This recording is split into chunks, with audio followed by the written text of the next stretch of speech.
to today's game, Wisconsin seniors are 10-1 in rivalry trophy games. And that one loss, you know it, 370 days ago against Minnesota. A third contender in today's game, though, was Mother Nature, and she was not in a good mood. Gophers striking first on their first drive. Tanner Morgan throwing a bomb to Rashad Bateman. He knows he's got it. 7-0, Minnesota up first. But not a lot happening for the Gophers offense after that because Zach Bond is here. That sack giving him 10.5 on the season. He and Chris Orr teaming up for double-digit sacks only for the second time in school history.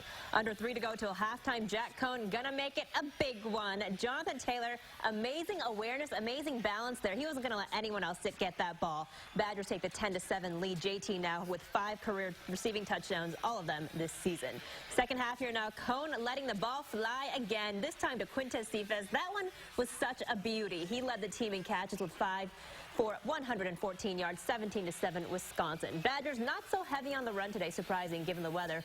Kendrick Pryor, though, making this one count. The 26-yard to open up the lead a little bit more, 24-10 Wisconsin.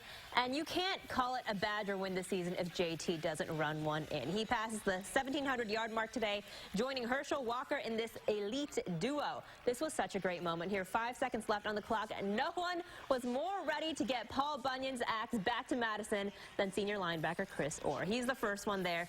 RIP to the goalposts at TCF Bank Stadium. Badgers win. The axe is coming back to Madison. Jay Wilson, tell me what's good in Minneapolis. The last couple of days here in Minneapolis, all we heard was row the boat, row the boat, row the boat. Well, it's really hard to row the boat when the lakes are frozen. And the Badgers made sure that the oars were all out of the water for the Gophers as Wisconsin goes to the Big Ten championship game with this 38-17 win.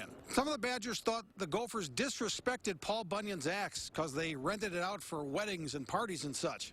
Well, the axe is now back in Madison.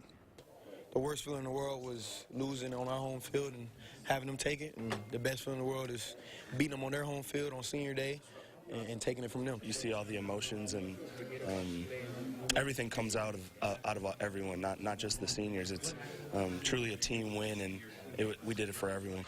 A month ago, this scenario seemed almost unlikely after losses to Illinois and Ohio State. But the Badgers kept their focus, won 4 straight, and are headed back to Indy. You can't get tomorrow because you're going to waste today, you know, and having that mindset going into it, preparing every day to the maximum and going into tomorrow sharper and just having that edge and being confident with the game plans, I think that's been huge for us. All the stuff at the end is at the end. And, you know, I'm always grateful when a team, especially this team, you know, earns the right to play more games. But none of that's possible unless you just live in that moment, and the moment is each week. So Wisconsin goes to the Big Ten championship for the 6th time in its 9-year history, and they'll face a familiar foe, also appearing for the 6th time, the Ohio State Buckeyes. At TCF Bank Stadium in Minneapolis, Jay Wilson, News 3 Now Sports. All right, so this one will likely eliminate any hope that the Gophers had of playing in the college football playoff. Now, Wisconsin should move up quite a bit in this week's poll. We will find out on Tuesday night. Another big